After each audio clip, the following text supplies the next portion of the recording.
Doctor साहब, हमें खुश होना चाहिए कि हमारा झंडा पीछे लगा हुआ है, दरमियान में लगा हुआ है, ये काफ़ी होगा, या फिर डू मोर का मुतालबा इसका इंतजार करें बैठ के? क्योंकि अमेरिका जब भी एक्नॉलेज, यकीनन इस बात में कोई शक नहीं है कि पाकिस्तान को एक्नॉलेज किया जा रहा है, पाकिस्तान को एक पावर के तौर पर, एक ताकत के तौर पर माना जा रहा है, और ये हुआ हमारी ये फ़ौज पाकिस्तान ने कर दिखाया, जिसकी बदौलत हमें ये इज़्ज़त मिल रही है। और अब सेंटर ऑफ द पॉइंट बन गया पाकिस्तान, और पाकिस्तान के ऊपर नज़रें जम गई हैं। पाकिस्तान को इस वक्त बड़ा कलीदी किरदार हासिल है, लेकिन नहीं समझते कि डोनाल्ड ट्रंप साहब का बार बार पाकिस्तान की तरफ इस तरह से मोहब्बत का हाथ बढ़ाना, ये गर्म जोशी के साथ मुसाफे और ये जो मेल मुलाकातें हो रही हैं, ये डू मोर का मुतालबा भी हो सकता है। क्योंकि अफगानिस्तान में हम देख रहे हैं कि बेग्राम एयरबेस को हासिल करने के लिए इस वक्त डोनाल्ड ट्रंप साहब बयान भी दे रहे हैं। तो इस मुलाकात को हम कितना सीरियस लें, कितना खुश हों इस पर, और कितना हमें अलर्ट होने की ज़रूरत है?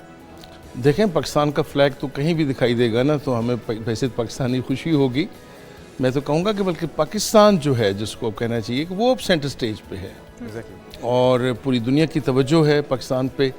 और जो डेवलपमेंट्स हुई हैं रिसेंटली, और ख़ास तौर पे पाकिस्तान सऊदीया का जो दिफाई माहिदा हुआ है, उससे आपने अंदाज़ा लगाया कि अब अरब दुनिया में भी जो पाकिस्तान का वक़ार है और पाकिस्तान की जो अहमियत है, उसको किस अंदाज से तस्लीम किया गया है। यूनाइटेड नेशंस में ज़ाहिर है कि ये जिसको यानी 80th कह लें, 80वां इजलास है, इसलिए कि यूएन को बने 80 साल हो गए।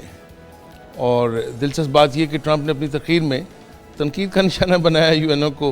वो प्रॉम्प्टर का भी उन्होंने उसमें दिल की भड़ास भी निकाल ली उन्होंने। यहाँ तक कहा जी, वो जो जिसको आप कहते हैं एलिवेटर, वो भी नहीं काम कर रहा था। असल में वो कहना ये चाह रहे थे कि यूएन का जो पर्पज़ था वो तो था कि आलमी अमन कायम हो और जंगों का खात्मा हो। अब वो कहना ये चाह रहे हैं कि ये तो मैं कर रहा हूँ, जैसे उन्होंने 7 जगहों का हवाला भी दिया और मुल्कों का हवाला भी, फिर से इंडिया पाकिस्तान का तस्करा। लेकिन वो ये क्यों बताएंगे कि यूएनओ जो है, ये जो जनरल असम्बली है, ये तो एक तरह की आलमी रहनुमाओं के लिए बज़्म अदब है, जिसमें वो अपनी अपनी तकारीर करके चले जाते हैं। जो असल फैसला करने की ताकत है वो तो यूएन सिक्योरिटी काउंसिल के पास है। अच्छा, वहाँ अमेरिका बैठा हुआ है एक मुस्तकिल मेंबर के तौर पे, और उसके पास वीटो पावर है। आप अंदाज़ा लगाएं कि अभी रिसेंटली 7 करारदादें जो सिर्फ जंग बंदी से मुतल्लिक थी, वीटो कर दी गई, वो उन्होंने वीटो कर दी। अगर यूएन का एक फेलियर है ना कि ये जो आलमी तनाज़ात हैं उनको ये हल नहीं कर सका, ये असल में फेलियर यूनाइटेड स्टेट्स का है। इसलिए कि यूनाइटेड स्टेट्स ने बड़े अहम मौक़ों पे जब कभी किसी रेजोल्यूशन की बात हुई तो उसको उन्होंने वीटो कर दी। लेकिन कल की ये दिलचस्प बात ये थी कि ट्रंप की जो तकरीर, ज़ाहिर अगर ये बज़्म अदब है तो उसमें एक लेक्चर अमेरिकी सदर का भी होता है। उन्होंने पूरे 1 घंटे से ज़्यादा आलमी रहनुमाओं को दुनिया के मुख्तलिफ मामलात पे अपने लेक्चर्स भी दिए और तनकीद भी की।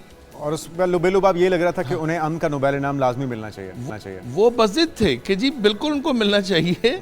मुल्कों के नाम गलत ले जाते हैं, उनको अज़रबैजान का नाम नहीं लेना आया पिछले दिनों, आर्मीनिया का नाम नहीं लेना आया। फ्रांसीसी सदर ने इसका बड़ा अच्छा जवाब दिया है।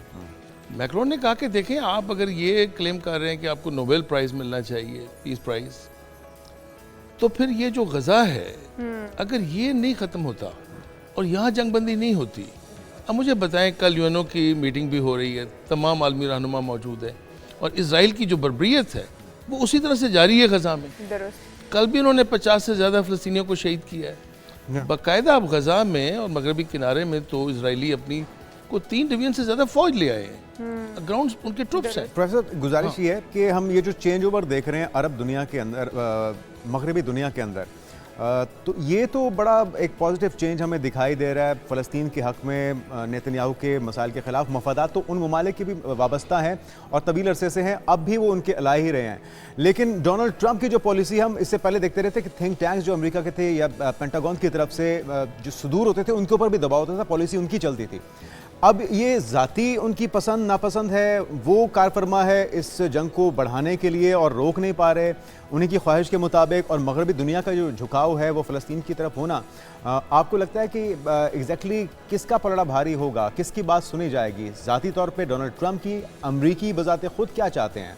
क्योंकि मैंडेट जो लेकर आए थे डोनाल्ड ट्रंप वो तो जंगों को रुकवाने का था, फिर क्या वजह है कि वो उसमें मज़ीद बढ़ावे का किरदार, ईंधन का काम कर रहे हैं? देखिए, इसमें सबसे बड़ी बात तो नीयत की है। डोनाल्ड ट्रंप कहते तो हैं, लेकिन बात सिर्फ कहने से तो नहीं बनती। मगरब के जिन ममालिक का आप जिक्र कर रहे हैं, या कुल अब तक 140 से ज़्यादा ममालिक फ़लस्तीन को आज़ाद रियासत के तौर पर तस्लीम कर चुके हैं। बिल्कुल सही। अमरीका हरदर्मी पे आया हुआ है। अभी आपने देखा कि स्टारमर यूके के जो प्राइम मिनिस्टर हैं उन्होंने भी फ़लस्तीन को आज़ाद रियासत तस्लीम करने का ऐलान किया है, कनाडा ने भी किया है, ऑस्ट्रेलिया के प्राइम मिनिस्टर ने भी किया है, 6 मगरबी ममालिक अभी रिसेंटली कर चुके हैं, फ्रांस समेत। लेकिन अमेरिका इसके बावजूद अपनी हरदर्मी पे, इसलिए कि अमेरिका जिस अंदाज से सपोर्ट करता है इसराइल को, अमेरिका को तो अब अपनी पब्लिक की भी परवाह नहीं है। वहाँ पर भी आपने देखा मिलियंस मार्च हुए हैं, वहाँ भी लोग बाहर निकले हैं कैंपसेस में, प्रोफेसर, स्टूडेंट्स, और वहाँ पर भी ये बात, अभी इटली में आपने देखा एक मुजाहरा हुआ और इटली हुकूमत में भी वो लोग चाह रहे थे कि वो उसे तस्लीम करें। मुझे लगता है कि यूरोप में जो है ना, वहाँ की जो गवर्नमेंट्स हैं वो पब्लिक प्रेशर को, और ख़ास तौर पे ज़ाहिर है वो तो अपनी यूनिवर्सिटीज़ में, इदारों में दर्स देती हैं डेमोक्रेसी का, ह्यूमैनिटेरियनिज्म का, तो वो तो मैं कहता हूँ चले लिप सर्विस ही सही, लेकिन कम से कम ये जुर्रत का तो मुजाहरा कर रही हैं। मुझे लगता है अमेरिका मजबूर होगा। बिल्कुल सही कह रहे हैं, लेकिन आवाज़ दबाई जा रही है। लेकिन अमेरिका अपने अंदर भी जो हो रहा है इंतशार है उठता हुआ, उसकी भी आवाज़ दबा रहा है। और दीगर ममालिक के अंदर भी हम देख रहे हैं मुजाहरे ज़रूर होते हैं, लेकिन उनको उतनी हाइप नहीं मिल पाती है क्योंकि वहाँ की जो मौजूदा गवर्नमेंट है वो उनको रोकने की कोशिश करती है। हमारे साथ ही मौजूद रहेगा मंसूर जाफर साहब भी हमें ज्वाइन कर चुके हैं, माहिर आलमी अमूर, माहिर मशरक़ वस्ती अमूर। वेलकम टू शो कहेंगे आपको।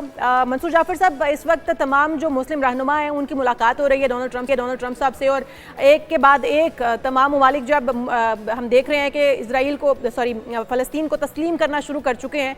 क्या समझते हैं ये जो मुलाकात हुई, वैसे तो बड़ी इंपॉर्टेंट मुलाकात है, लेकिन कुछ हो पाएगा अब इस मुलाकात के बाद, इस बैठक के बाद? डोनाल्ड ट्रंप साहब नोबेल इनाम तो लेने के हकदार अपने आप को समझते हैं और बार बार उसका ढंढोरा भी पीटते हैं, बार बार हक भी जताते हैं कि सिर्फ उन्हीं का हक है, लेकिन क्या इस बार समझते हैं कि इस मुलाकात के बाद, मुस्लिम उम्मा के एक हो जाने के बाद, अब फ़लस्तीनियों को कुछ सुकून मिल पाएगा, जो कुछ उनके साथ बर्बरियत और जुल्म हो रहा है वो रुक पाएगा? जी बहुत शुक्रिया जी। जहाँ तक तो जो इस्लामी दुनिया के मुख्तलिफ रहनुमाओं की डोनाल्ड ट्रंप साहब से मुलाकात का ताल्लुक है, अगर तो वो एक उम्मत का मुत्तफ़िक़ा और मुत्तहदा मौक़िफ़ वहाँ पेश करने गए हैं, यकीनन उनकी उस बात को डोनाल्ड ट्रंप के लिए या अमेरिका के लिए उसको रिजेक्ट करना मुश्किल होगा। लेकिन अगर वो वही राग जो मुख्तलिफ प्लेटफार्म्स पर और मुख्तलिफ इससे पहले होने वाले अरब लीग, OIC और GCC के इजलासों में अलापते रहे हैं, तो फिर मेरा ख़्याल है डोनाल्ड ट्रंप साहब अपने आप को पहले से ज़्यादा मजबूत ख्याल करेंगे कि इन लोगों के साथ हम दफाई डील भी कर लें, जो भी कर लें, और इनको हम मार भी लें, इनके बंदों को भी कत्ल कर दें, तो इनके ढाक के 3 पात ही रहेंगे, ये वहीं के वहीं हैं। लिहाजा इनको लड़ाओ और तकसीम करो की जो हमारी पॉलिसी है वही कारगर है और उसी पर हम अमल करेंगे। इस वक्त जो सबसे पहला बयान सामने आया मुलाकात के बाद वो तुर्क सदर तैयब एर्दोगान का है। उन्होंने तो इस मुलाकात को बड़ा पॉजिटिव करार दिया है। अब देखते हैं कि उस पॉजिटिव को बाकी लोगों ने किस अंदाज से इंटरप्रेट किया है, क्योंकि इस तरह की जो मुलाकातें हैं आमतौर पे इनके जो रीड आउट्स हैं, जो मिनट्स हैं, वो बाहर नहीं आते।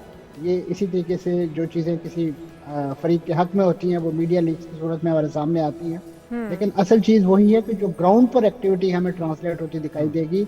अगर तो डोनाल्ड ट्रंप ने उनकी बात को वज़न दिया है, तो मैं समझता हूँ उनका बैक जुबान यही मुतालबा होना चाहिए, और शायद किया भी गया हो कि इस वक्त गजा के अंदर फौरी तौर पे जंग बंद कराई जाए, क्योंकि जंग बंदी के बाद के ही बाकी सारे मराहल हैं, चाहे वो बिल्कुल ऐसी है मंसूर साहब। लेकिन आपको लगता क्या है कि वो कौन सा नुक्ता होगा, वो क्या तरीक़ेकार होगा जिस पे फरीकैन, चाहे वो इजराइल हो या फ़लस्तीन हो या जो मसालतकार हैं, वो मुत्तफ़िक हो पाएंगे? लेकिन एक मामला ये भी तो है कि जो स्टेक होल्डर्स हैं उनकी शमूलियत के बगैर क्या किसी हतमी नतीजे पे निकला जा सकेगा? क्योंकि हमने नुमाइंदगी नहीं देखी, फ़लस्तीन के तो रहनुमाओं को आने की इजाज़त तक नहीं दी गई। देखिए जी, मैं समझता हूँ ये पूरे इस कज़िये का इससे बड़ा मज़ाक़ा या ठट्ठा उड़ाने के मुतरादिफ है कि आपने जिस इशू के बारे में ये पूरा स्टेज सजाया है, पूरी अक़वाम मुत्तहिदा के जनरल असम्बली का जो फोकल पॉइंट था वो यही फ़लस्तीन की तस्लीम और इसी नौइयत की बातें थी। तो वहाँ पे फ़लस्तीनी सदर को ना आने की, फिज़िकली ना आने की इजाज़त देना जो है, मैं समझता हूँ ये ख़ुद अक़वाम मुत्तहिदा के मुँह पर तमाचा है, और ख़ास तौर पर अमरीका की वो डबल स्टैंडर्ड कि जो बतौर मेज़बान मुल्क के उसका फ़र्ज़ था कि वो आने वाले डेलीगेट्स को जिनको अक़वाम मुत्तहिदा बुलाए उन्हें इजाज़त दे। और मैं समझता हूँ अक़वाम मुत्तहिदा ने यहाँ कमज़ोरी दिखाई है। माजी में आपको याद होगा इसी नौइयत की एक्टिविटी माजी में भी की गई थी, यासर अरफ़ात साहब पे पाबंदी लगी थी, लेकिन उस वक्त जिनेवा में वो इजलास बुलवा के और वहाँ पे जनरल जो मंसूर साहब साथ ही रहेगा, आपकी तरफ दोबारा आते हैं। ये जो मामला है प्रोफेसर साहब, जिस तरह से अब ये हम देख रहे हैं कि इजाज़त ही नहीं दी गई। अक़वाम मुत्तहिदा की तरफ से जिस मुद्दे पे बात हो रही है, एक अहम स्टेक होल्डर को उसमें शामिल ना होने देना, और अगर अमेरिका को उस पर एतराज़ था तो फिर वेन्यू तब्दील कर दिया जाए, क्योंकि उनकी शमूलियत के बगैर किसी हल पे निकला जा सकता है, पहुँचा जा सकता है। देखिए, बुनियादी तौर पे तो दो बड़े ममालिक जैसे फ्रांस और सऊदी अरब, जो फ़लस्तीन का मामला है ये वो सामने लेकर आए हैं, और उन्होंने ज़ाहिर है कि एक कंसेंसस डेवलप करने की कोशिश की है और उनको बड़ी कामयाबी भी मिली है। इस तरह के मामला तो सफारतकारी में अमेरिका पहले भी करता रहा है, लेकिन बहरहाल आपने देखा कि महमूद अब्बास ने ज़ाहिर है उनकी जो प्रेजेंटेशन थी वो उन्होंने ऑनलाइन अपना जो मौक़िफ़ है वो पेश किया है। देखिए, ज़्यादा बुनियादी जो अहमियत की बात है वो अब वो ये नहीं रही कि महमूद, ये तो अभी आपने प्रेसे के बाद नाम सुना, सबसे ज़्यादा जो अहमियत का जो नुक्ता है वो ये कि वहाँ पीस होना चाहिए और अमन होना चाहिए। दुरुस्त। वहाँ पे ऑलमोस्ट अब तो आप देखें वो तो उन्होंने उसको, अब तो वो हाई राइज बिल्डिंग्स को भी गिरा रहा है और वो आए दिन बमबारी होती है, वहाँ पे लोग मिसप्लेस्ड हो रहे हैं। असल बात है सीज़ फायर,